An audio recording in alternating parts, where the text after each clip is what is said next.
Hello my dear student, आज हम कर रहे हैं क्लास 9th का फर्स्ट चैप्टर हिस्ट्री का, इतिहास का। देखिए, इसमें आपकी फ्रांसीसी क्रांति के बारे में बताया जाएगा। फ्रांसीसी क्रांति किस तरीके से हुई और उसका कारण क्या था होने का। देखिए, आपका जो माहौल जो था आपकी 14 जुलाई 1789 का जो माहौल बताया जा रहा है कि वहाँ की जो सेना को आदेश दिया था सम्राट ने कि जो वहाँ पर नागरिक है उन पर गोली चलाने का। लगभग जो 700 मर्द और औरत जो थे वो इकट्ठा हो गए थे। उन्होंने क्या किया था, एक जन सेना तैयार कर ली थी, यानी जन सेना का समूह तैयार हो गया था। और उन्होंने क्या किया था कि अब उन्हें ये तो पता था कि भाई राजा ने जो है आदेश दे दिया है जनता के ऊपर गोली चलाने का, तो इसलिए उन्होंने क्या किया था, वो सारा जो है हथियारों और गोला बारूद को ढूंढने का काम शुरू कर दिया। अब सैकड़ों लोगों ने क्या किया कि उस तलाश में उन्होंने बस्तिल का जो किला था उसको तोड़ दिया और उन्हें ये उम्मीद थी कि वहाँ पर जो है भारी मात्रा में क्या मिल सकता है, गोला बारूद मिल सकता है, हथियार मिल सकता है। ठीक है, जो हथियार थे उस पर कब्जा कर लिया गया और जो इस दौरान क्या हुआ, जो बस्तिल का जो कमांडर था उसकी मृत्यु हो गई और वहाँ पर जो कुछ कैदी थे उनको क्या किया, उन्होंने छुड़वा लिया गया। अब संख्या उनकी कितनी थी, उनकी जो संख्या थी वो 7 थी। अब जो है वो किला जो था लोगों का घृणा का केंद्र बन गया था। बाजारों में जो है लोगों को उनके अवशेष जो है बाजारों में बेच दिया गया। किले के जितने भी अवशेष जो थे उसकी जो स्मृति थी, चिन्ह थी, उनको बाजार में बेच दिया गया। और इसके अलावा कहते हैं कि वहाँ के जो देहाती क्षेत्र थे वो बहुत ज़्यादा संघर्ष कर रहे थे, क्योंकि हर चीज़ की जो है कीमतें भी बढ़ गई थी और जो स्थिति थी वो बहुत ज़्यादा खतरनाक थी। और जो अधिकांश लोग हैं उन्हें इसकी बिल्कुल भी उम्मीद नहीं थी। उन्हें नहीं पता था कि ये जो घटनाक्रम है इतना लंबा हो जाएगा और ये काफ़ी नुकसानदेह भी होगा। और कहते कि इसकी जो परिणति जो थी फ्रांस के सम्राट को फांसी दिए जाने के बाद से शुरू हुई थी। देखिए, 18वीं सदी के उत्तरार्ध में फ्रांसीसी समाज। अब देखिए, सन 1734 में जो लुईस 16 थे वो अपनी राजगद्दी पे आसीन हुए और उनकी जो है शादी जो है 21 साल की उम्र में एक ऑस्ट्रेलिया की जो है राजकुमारी से हो गई।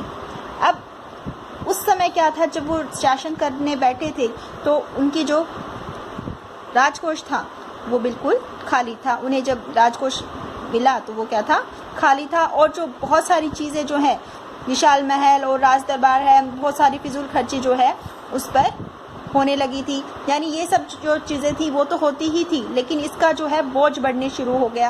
कारण क्या हुआ बोझ बढ़ने का, कि ना तो उनके पास खजाना था और इसके अलावा जो विशाल महल और जो राज दरबार के जो शान शौकत का जो खर्चा था वो एक बोझ बनना शुरू हो गया।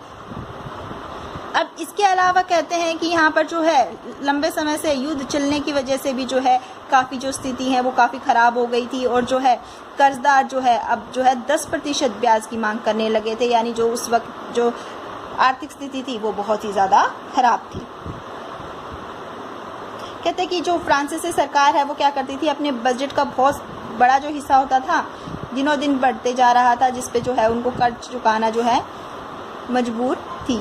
अब इसके अलावा जो है अपने जो नियम खर्चे जैसे सेना के रखरखाव, राज दरबारी सरकार कार्यालयों, विश्वविद्यालयों को चलाने के लिए फ्रांसीसी सरकार को कर के लिए वृद्धि के लिए बाध्य हो गई।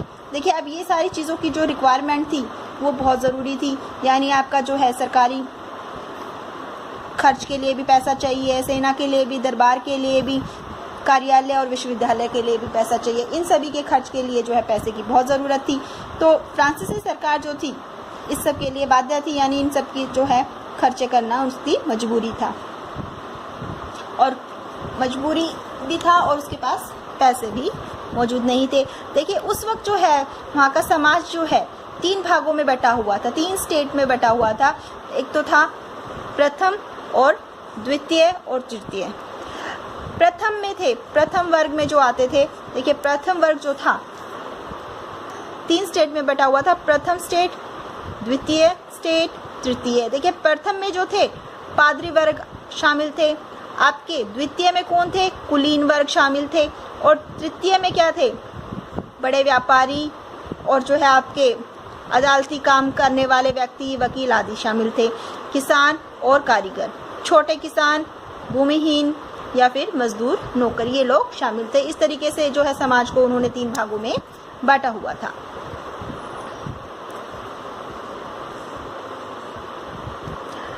अब ये जो है आपके समाज में देखिए, जैसा कि आपने चित्र 2 में देखा था कि वर्ग को जो है किस तरीके से वर्गीकृत किया गया था, अलग अलग वर्गों में बांटा गया था। कहते पूरी जो आबादी के लगभग 90% जो थे किसान थे। जितनी भी आबादी थी उसमें से 90% तो आपके किसान थे, और मालिकों के किसानों की जो संख्या थी वो बहुत कम थी, यानी जो उनके ऊपर जो मालिक थे वो बहुत कम थे। और आपके 60% जो थे जमीन पर कुलीन, चर्च, और जो तीसरे स्टेट जो है अमीरों का था, अधिकार था।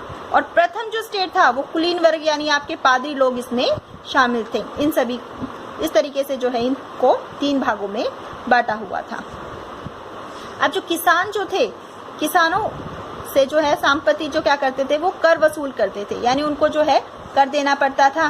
किसान अपने स्वामी की सेवा और स्वामी के घर खेतों में काम करना, सैन्य सेवा देना, सड़कों के निर्माण में सहयोग करना, यानी ये सारे काम जो है किसान को करने पड़ते थे। अपने जो है खेतों में भी काम करना पड़ता था, रोड सेवा के लिए भी उन्हें काम करना पड़ता था, यानी रोड निर्माण हो रहा है तो उसके लिए भी उन्हें काम करना पड़ता था। सेना में भी उन्हें कभी कभी सेवाएं देनी पड़ती थी, यानी जो किसान वर्ग था उससे जो है अनेक जगह पर काम लिया जाता था। अब चर्च भी जो है किसानों से कर्ज का एक हिस्सा लेता था, जिसे आपका मतलब जिसे क्या कहा जाता था, टाइद। अब जो तीसरा स्टेट है, तमाम लोग जो थे सरकार को जो है कर चुकाते थे, लेकिन जो कर जो है यानी टाइद आपका अनेक प्रत्यक्ष और अप्रत्यक्ष रूप जो थे शामिल थे। देखिए दो तरह का कर शामिल था। एक तो आपका था टाइल और दूसरा जिसको आप अप्रत्यक्ष कर कहते हैं। आपका जो टाइल था ये प्रत्यक्ष कर था। आपका अप्रत्यक्ष कर में क्या क्या शामिल थे, नमक, तंबाकू जैसी जो चीजें थी, यानी जो रोज काम आने वाली जो चीजें होती थी वो आपकी क्या होती थी, अप्रत्यक्ष कर में शामिल होती थी। और कहते हैं कि इसी तरीके से जो राज्य का जो वित्तीय कामकाज का सारा बोझ जो है किस तरीके से वहन होता था, यानी कर के थ्रू जो है वो अपना जो राजकीय काम जो है करते थे, यानी जो भी राजकीय काम जो था उसको करने के लिए उनको कर की आवश्यकता होती थी।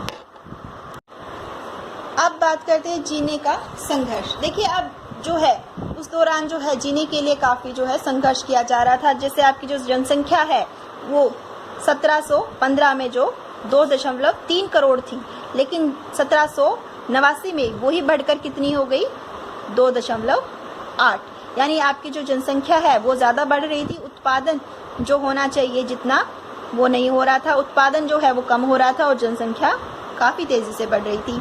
और जो है लोगों जो मुख्य खाद्य पाव रोटी की जो कीमत थी वो भी बढ़ रही थी, मतलब पाव जो रोटी थी वो भी काफी ज्यादा महंगी हो गई थी, लोगों को उसे खरीदने में भी काफी मशक्कत करनी पड़ रही थी। और जो अधिकतर कारागार जो थे, यानी जहाँ पर कारखाने वगैरह जहाँ पर मजदूर काम करते थे, उनके मालिक ही ये तय करते थे कि उनको कितनी मजदूरी दी जाएगी, यानी उनके काम के लिए जो पैसे हैं वो वहाँ के मालिक तय करते थे। और जो मजदूरी थी वो महंगी नहीं थी, उसकी दर जो है बढ़ नहीं रही थी, यानी जो मजदूर है वो उसी कीमत पे काम कर रहे थे जो निर्धारित की जाती थी। और अमीर और गरीब के बीच में जो है खाई बढ़ती जा रही थी। आप ये कह सकते हैं कि जो अमीर है वो और अमीर होता जा रहा था, गरीब जो है वो और गरीब होता जा रहा था। स्थिति अब और बदल गई, क्योंकि जो है ओले और जो आपके दूसरे प्राकृतिक आपदाएं हैं उसकी वजह से क्या होता था कि जो रोजी रोटी का जो संकट है वो और ज़्यादा अधिक पैदा हो जाता था, और जीविका जो संकट है वो भी और ज़्यादा बढ़ जाता था। आप ये कह सकते हैं कि जो एक तो स्थिति इतनी पहले ही खराब थी कि आपकी जनसंख्या ज़्यादा थी, और उसके बाद आपका जो उत्पादन था वो भी कम था, और उसके बाद जो आपके गरीब और अमीर के बीच में फ़र्क भी बहुत ज़्यादा था, क्योंकि जो गरीब था वो और गरीब होता जा रहा था और अमीर और अमीर होता जा रहा था। और जीविका के लिए जो रोजी रोटी जो है कमाता था वो, यानी पैसा जो कमाता था उसका भी निर्धारित जो है मालिक करते थे, वो नहीं कर सकता था, यानी जो उसकी मेहनताना था वो इतना ज़्यादा तेज़ी से नहीं बढ़ रहा था जितनी ज़्यादा महंगाई और प्राकृतिक आपदा की वजह से भी है जीविका संकट में आ गई थी। उभरते वर्ग ने विशेष अधिकारों के अंत की कल्पना की। अब देखिए इसमें क्या है कि आपके किसान और जो कारागार थे उन्होंने पहले भी आपका जो विद्रोह किया था, लेकिन उसका जो विद्रोह जो है करने का कोई फायदा नहीं था। कारण सामाजिक और आर्थिक व्यवस्था की जो बुनियाद बदलाव लाने के लिए ना तो उनके पास साधन थे और ना ही कोई कार्यक्रम थे। अब जिम्मेदारी जो है किसकी है? तीसरे स्टेट की, समूह की उन्होंने उठाई, लेकिन जो कि समृद्ध और शिक्षित होकर भी नए विचारों के संपर्क में आ सकते थे। यानी तीसरे वर्ग ने जो है जिम्मेदारी उठाई कि ठीक है कि हम जो है परिवर्तन करने की कोशिश करेंगे, क्योंकि वो समृद्ध भी थे और शिक्षित भी थे। ये 18वीं शताब्दी है, उसमें एक नए सामाजिक समूह का उदय हुआ जिसे मध्यम वर्ग का नाम दिया गया। मध्यम वर्ग क्या करते थे कि जो समुद्रीय व्यापार और ऊनी रेशमी वस्त्रों से क्या करते थे, उत्पादन अर्जित करते थे और उन्हें जो क्या करते थे, उनका या तो उन कपड़ों को निर्यात कर देते थे या फिर जो है समाज के जो समृद्ध लोग हैं वो उनसे खरीद लेते थे। ठीक है, और एक वर्ग और था जिसका यानी तीसरी स्टेट, जिसमें सौदागर, निर्माता और जो प्रशासनिक सेवा देने वाले जैसे वकील, पेशावर लोग शामिल थे। और ये जो थे क्या थे, ये बहुत ही ज़्यादा पढ़े लिखे लोग थे, इनको जो है हर चीज़ के बारे में नॉलेज होती थी। तो ये क्या सोचते थे कि इनका मानना ये था कि जो है जन्म विशेष अधिकार नहीं होना चाहिए, यानी कि अगर कोई राजा का बेटा है तो उसको कुछ विशेष अधिकार दिए जाते हैं, जैसे सत्ता पर उसका अधिकार होना या फिर सामाजिक स्तर पर जो है उसकी प्रतिष्ठा और मान होना। वो ये सोचते थे कि ऐसा ना होकर क्या होना चाहिए कि व्यक्ति की उसकी सामाजिक हैसियत के आधार पर उसकी योग्यता होनी चाहिए, यानी उसकी जो योग्यता है उसके आधार पर उसको सामाजिक हैसियत होनी चाहिए। जैसे कि अगर कोई व्यक्ति अच्छा ज्ञाता है यानी किसी चीज़ के बारे में अच्छी नॉलेज रखता है तो उसे विशेष अधिकार देना चाहिए, ना कि ऐसे व्यक्ति को अधिकार दे कि मूर्ख है लेकिन जो है वो अच्छे कुल या अच्छे जगह पर पैदा हुआ है तो उसके अधिकार पर उसे अधिकार दिया जाए। रूसी दार्शनिक थे जिनके नाम थे जॉन लॉक और जॉक। अब इनकी जो विचारधारा क्या थी कि हर एक को जो है स्वतंत्रता, समान नियम और समान अवसर प्रदान होने चाहिए। इस तरीके की विचारधारा वाले ये लोग थे। ये वीडियो यहीं ख़त्म करते हैं, बाकी का चैप्टर हम नेक्स्ट वीडियो में करेंगे।